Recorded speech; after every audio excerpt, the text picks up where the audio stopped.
Hello, good morning, everyone. Welcome to the latest One Connect webinar in the series. So today we're going to be looking at NetSuite 2025.2, the new release. So just to introduce myself quickly to those of you who don't already know me, my name's Emma Barnard. I'm one of the key account managers here at Bluebridge One. Shortly, I'll be handing over to Iain, who's our Global Principal Solution Architect, to go through the NetSuite new release and pick out some of the highlights.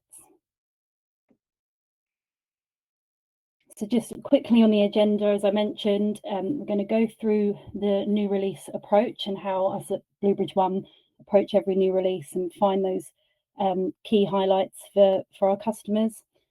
Then we're going to go through those highlights and what to watch out for. And then Iain is going to hand back to me and we're going to go through a few value adds. Just before I hand over to Iain in a moment, can you take a moment to read our safe harbour statement? So before I hand over to Iain, I just wanted to take a moment to touch on our Bluebridge One Centre of Excellence team. So this is a team of senior consultants here at Bluebridge One who specialise in a dedicated area. They will have all put input into this deck. Part of this position is for them to look into particular areas. So as you can see here, Iain's specialises in the tour tech sector, Roy with finance automation. You may have worked with Reese, who looks after supply chain management, Hanley in technical, Mark in unified commerce, Paul in professional services automation, and Hendrik in CRM. And that's just reminded me, if you do have any questions throughout the presentation today, Hendrik is also available in the chat to answer any of those questions as we go through. Over to you. Okay, thanks. Hello, everyone. We've done a few of these now, so we're getting used to the format, but I will just go through these first few slides just to cover off what the NetSuite upgrade process is all about. So there's 2 of these a year, and I'd say pretty much probably everyone is on 2025.2 now. So each release you'll go through this phase of customers, some earlier than others in terms of how they're upgraded. And I will just take the opportunity again, because it is easy to miss, that with each new release, you'll see something pop up on your dashboard to say when your date will be, and you can request a release preview account. So this will be a separate account. It'll be a complete image of your production account, and that's where you can go in, do some testing, and also check some of the new features that are due to come out. So like I said, this time most of you will already be on 2025.2, but it's just useful to remind that facility is there. So in terms of how we approach new releases, as Emma said, we do go through a process where each of those COE team members goes through the release notes, which are always kind of 60-70 pages long, and we just look for the best features that are in there. We organize them into highlights and just assess them in terms of what customer value there potentially might be for our customer base. And then just to try and make it more digestible on this call, we do give the ones that we pick out a scoring. So that's what you'll see through this demo. On each of the highlights that we're going to share, you'll see this kind of scoring as to whether we rate it a total transformational change, a useful update, or one to watch for the future. So to get into the highlights now, and we noted around 50 in total from this release.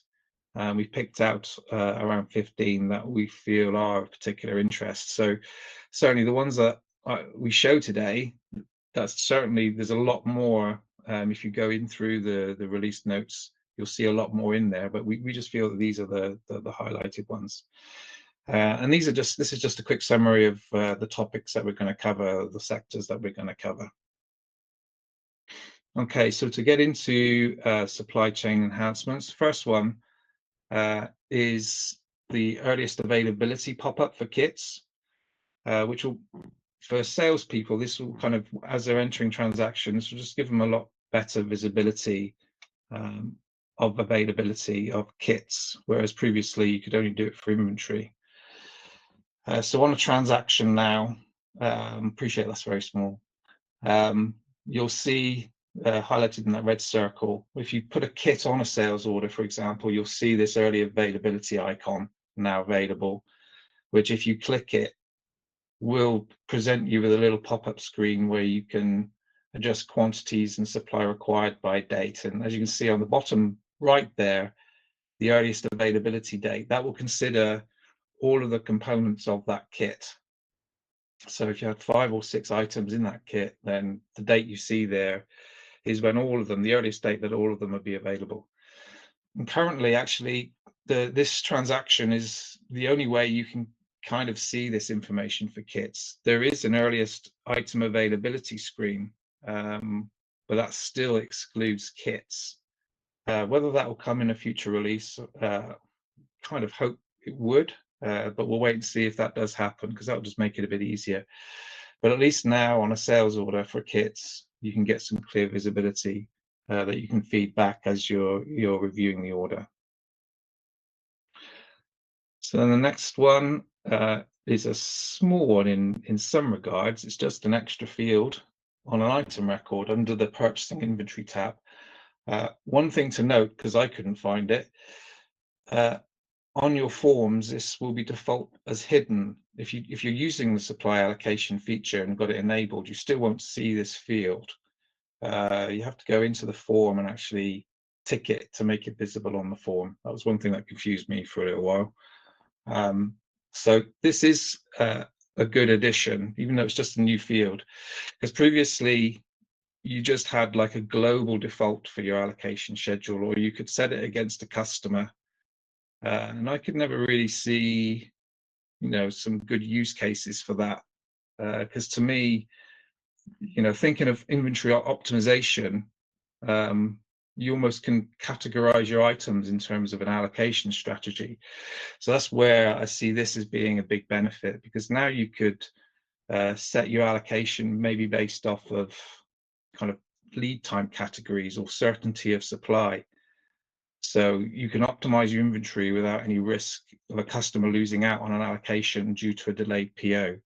So you can have a different one for short lead time products or long lead time products. And what I'm meaning there is where you can set allocation periods. So you only allocate inventory to future orders, sales orders, when they're within a certain window. So it's for that scenario where I think this will probably help most, but it is good for other reasons too. So that's default allocation. And then the last one is the auto generation of serial numbers. So in 2025.1, I think it was, I shared the auto generation of lot numbers, and it's the same application, the same suite app that you would install to see this. So if you look at your suite apps, it is the latest version that will support that, but it's a managed upgrade. So if you've installed this, you should see that installed version on your account. And what it means is if you're doing builds of serialized assemblies, you don't have to kind of manually key in serial numbers or scan them in. So just as was the case with the lot numbers, what you have is the preference. You enable that preference, and then in the background, and this is the same as for lot numbers, you can kind of set up what the serial number format would be. These aren't all the options. I think there are a few more as well, but you do have some good flexibility in terms of how you would allocate that serial number and what the format would be.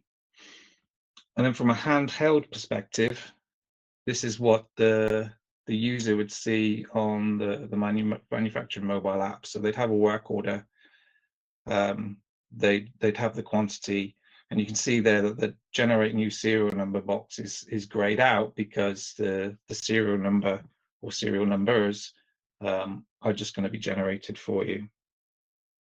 So that'll be useful for doing those builds, serialized items.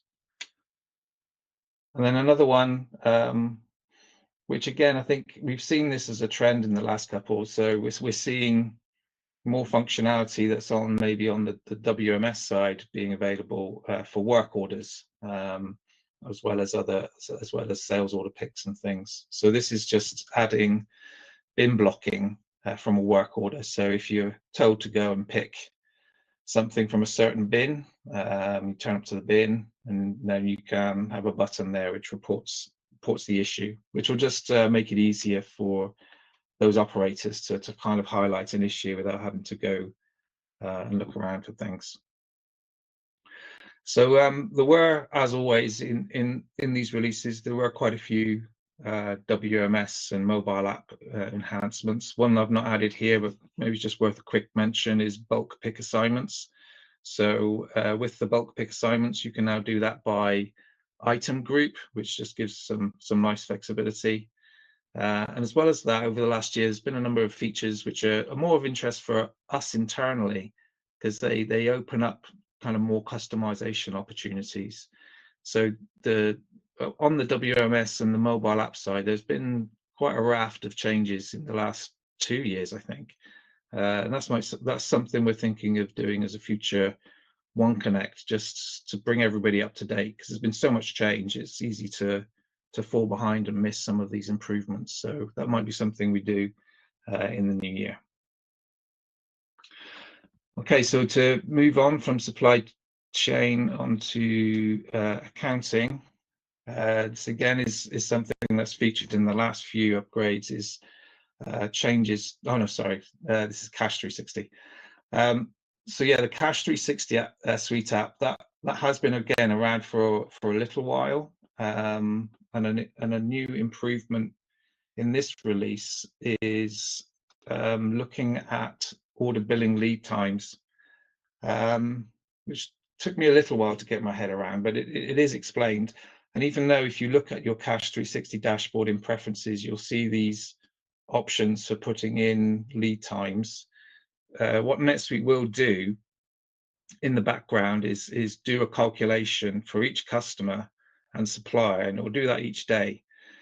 And it will look at the average number of days between the sales order or purchase order transaction date and the transaction date of the last related invoice or bill. I've just read that because it's quite a difficult concept to kind of maybe get your head around. But essentially, from a forecasting perspective, you know, you're able to, or the system is able to calculate to be able to properly forecast when, you know, to give you a truer reflection in your Cash 360. So it's something that's going to calculate in the background, and it's going to use actual data to be able to do that.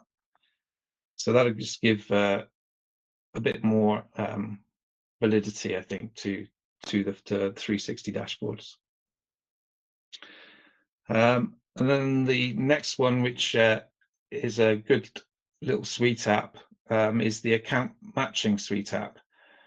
And when we're talking about matching here, it's specifically really around transactions and things that are applied to those transactions. So example would be invoices and payments. So we've got an invoice, what's been applied to it, or we've got a payment, it hasn't been applied, or where it's been applied.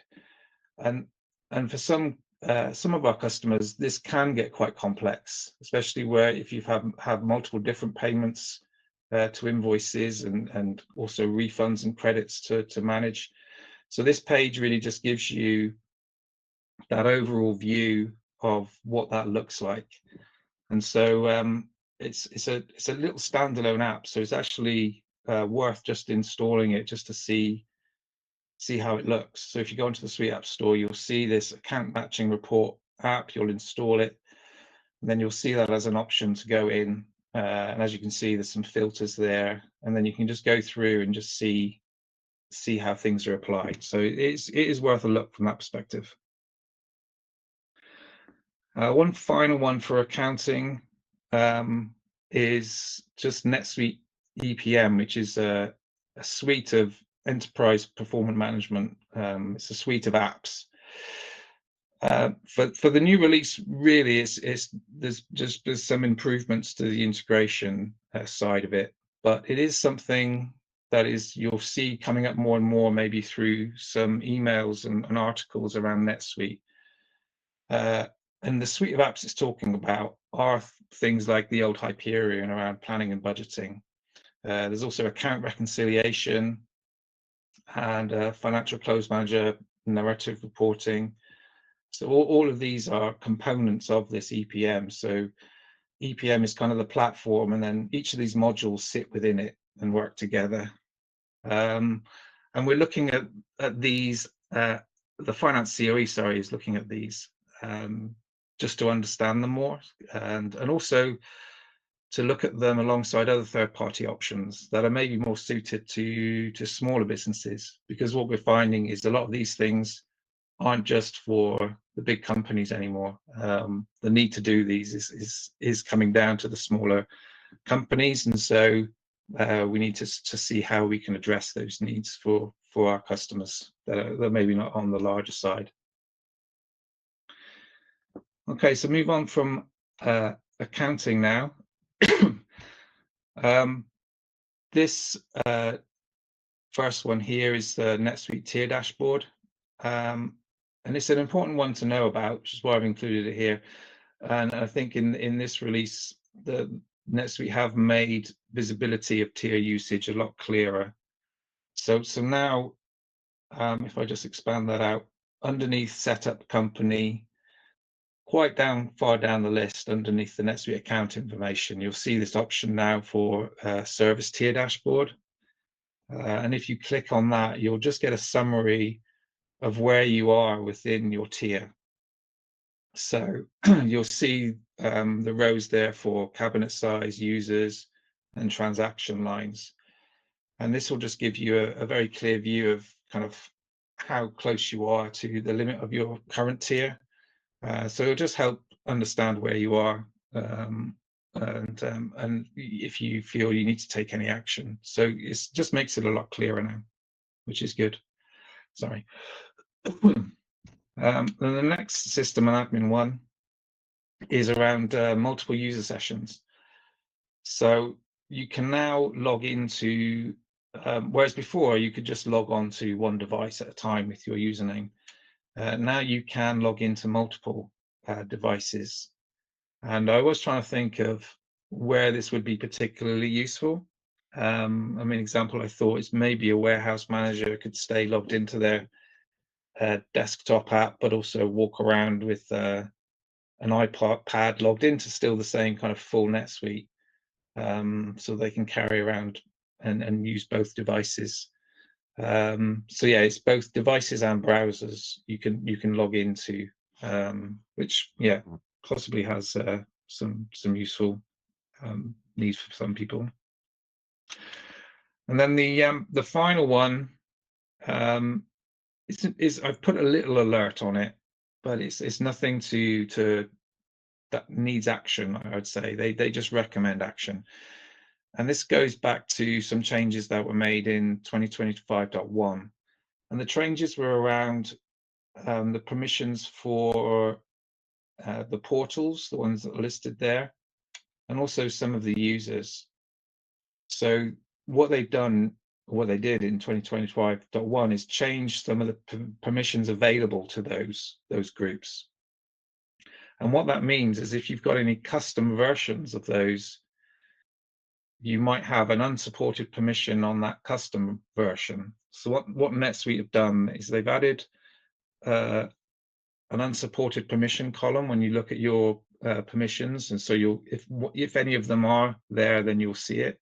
And they've also added a parent role field onto the role as well, so that you can see where it came from, because that's what will trigger this to have happened. So if you've done a custom employee center role, if one of the permissions is no longer supported, then you'll see it on there. But like I say, they recommend action rather than say, you must do something else, it's going to break.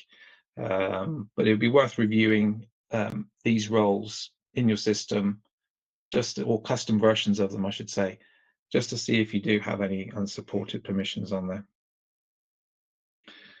Okay, so to move on to CRM now.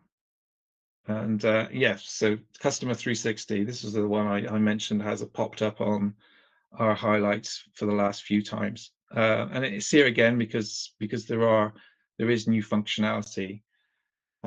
So what there is a new activity sub-tab where you can view support cases, tasks, calls, invoices, all that type of activity. So if you were to look at it in the raw, you'd have a very, very, very long list.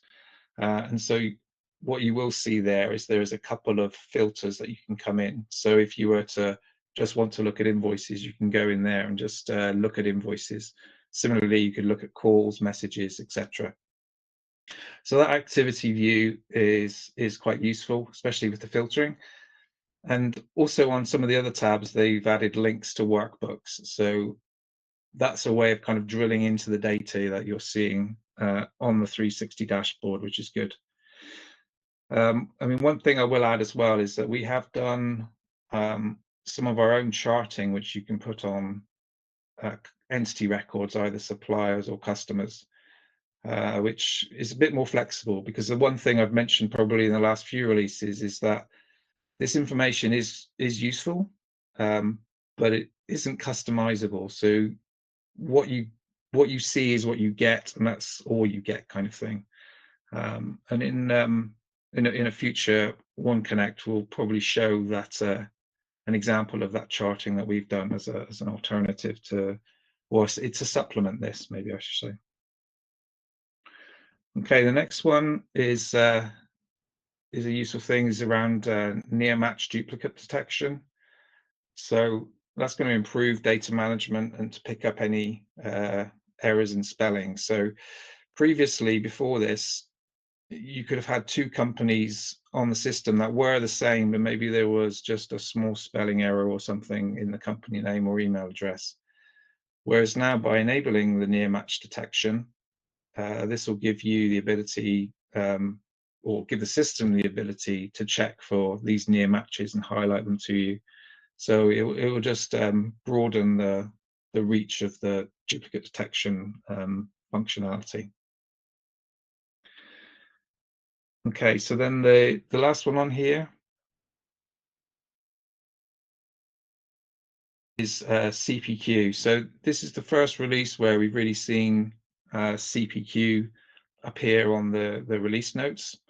And there are a number of things on there around sourcing price information from materials, support for multiple languages, and that's why we've added it in here. So CPQ is still relatively new, but once we start seeing release things appearing in the release notes, it's a good sign that it's really bedded in, so to speak, because I think it only came out as a NetSuite badged product 2 or 3 years ago or so.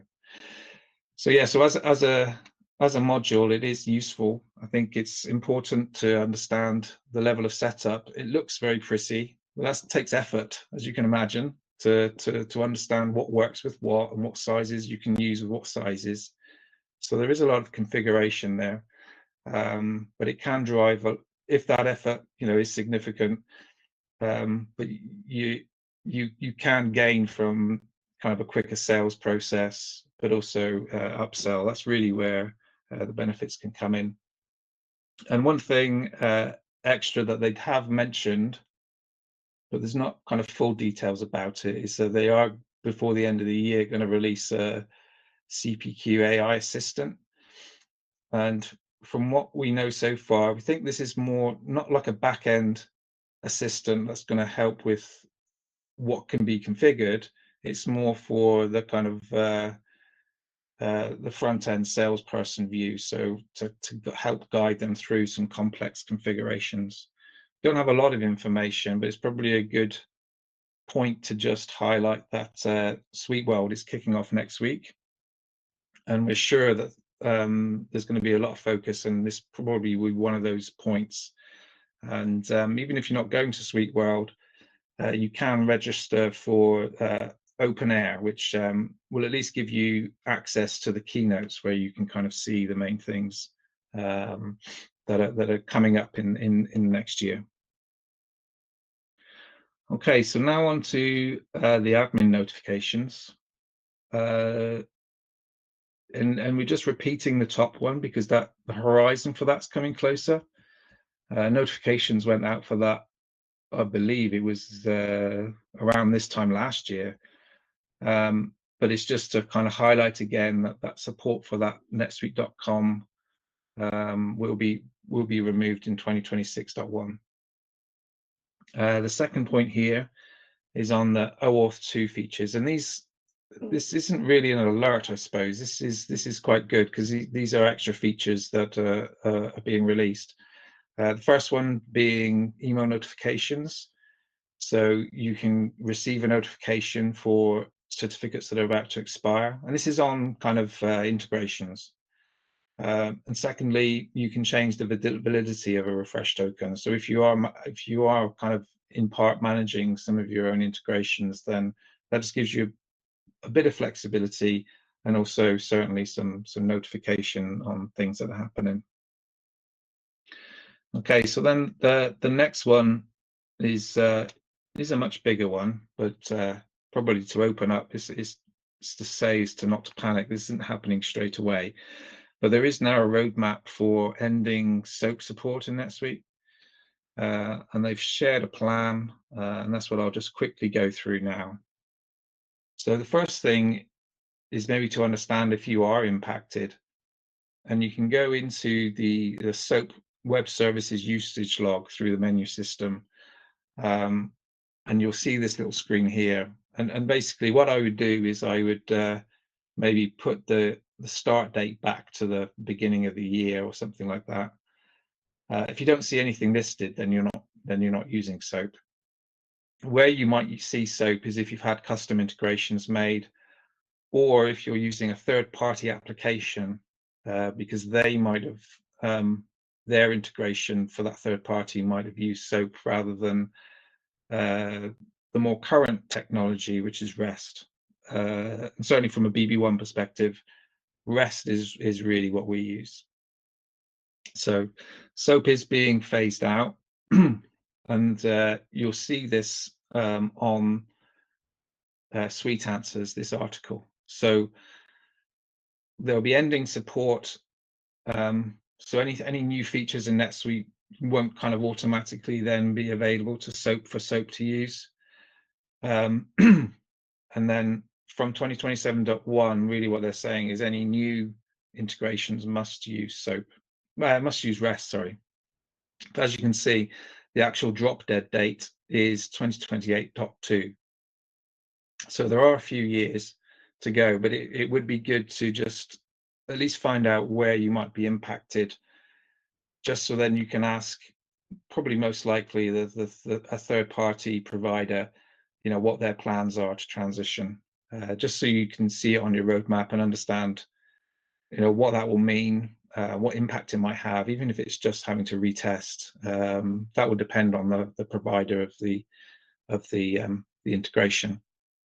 And one thing it's important to state is, because even some integrations that are fairly modern are still using SOAP, and the reason for that is SOAP is more complete.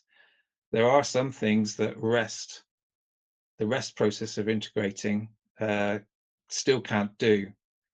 So what we expect to happen, and this is what NetSuite have said, is that over those coming few years, more REST compatibility will be scheduled to kind of bridge that gap.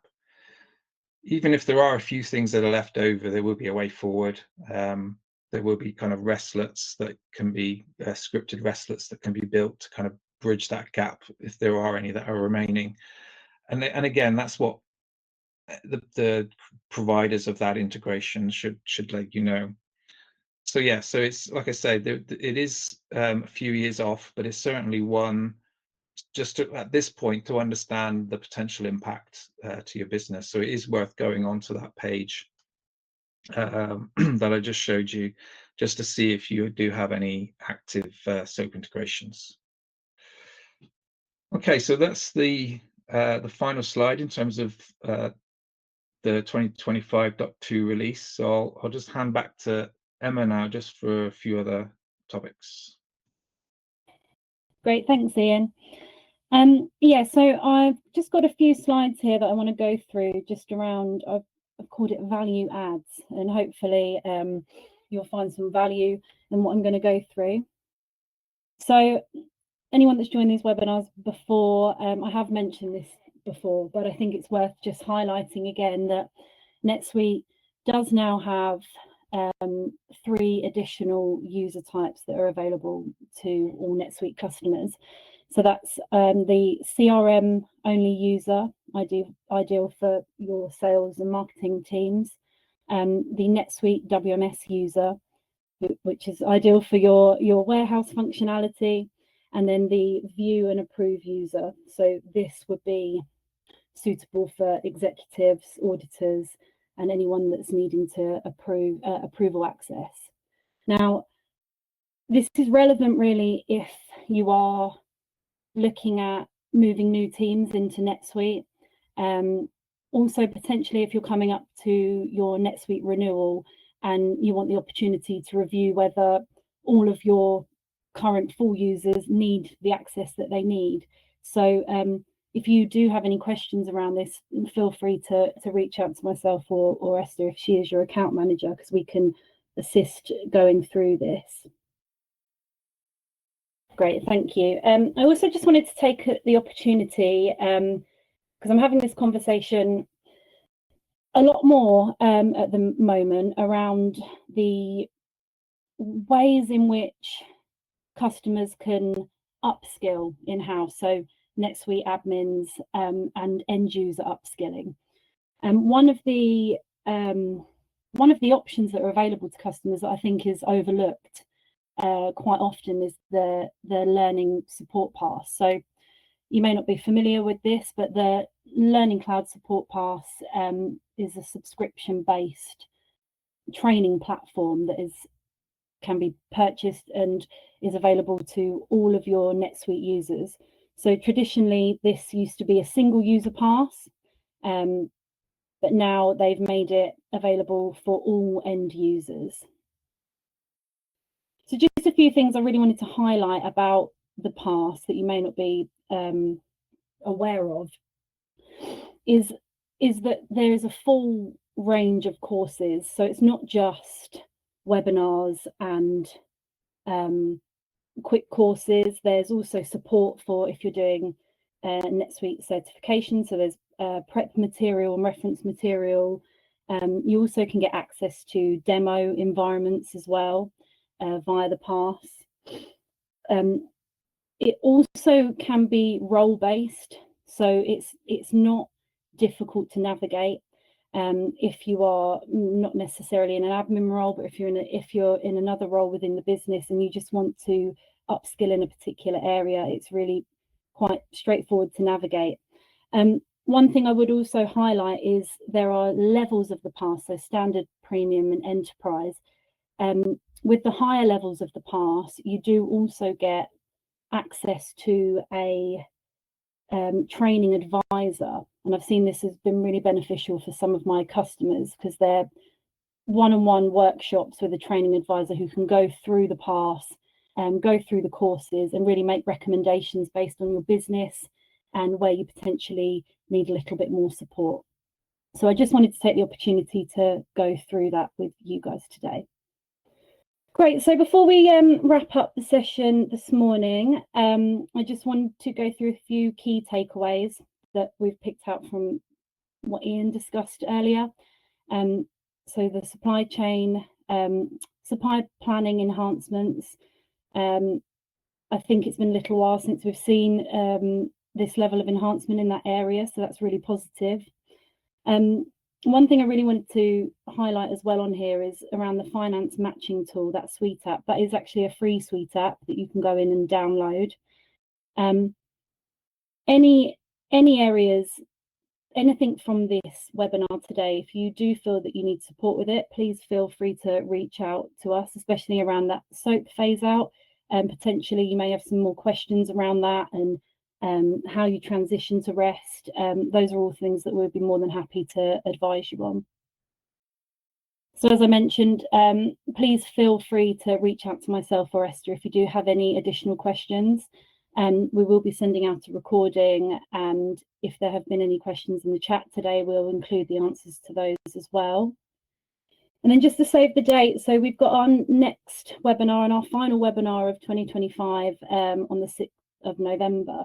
So some of you may have attended the first session that Hendrik ran just around the NetSuite CRM. We're going to be doing the part 2 of that. So we're going to be looking a bit more into CPQ, field service management, and touching on AI as well. And shortly we will be confirming the up and coming webinars for 2026. I can't believe I'm saying that. Great. Thank you so much for joining this morning, and I hope you found it informative.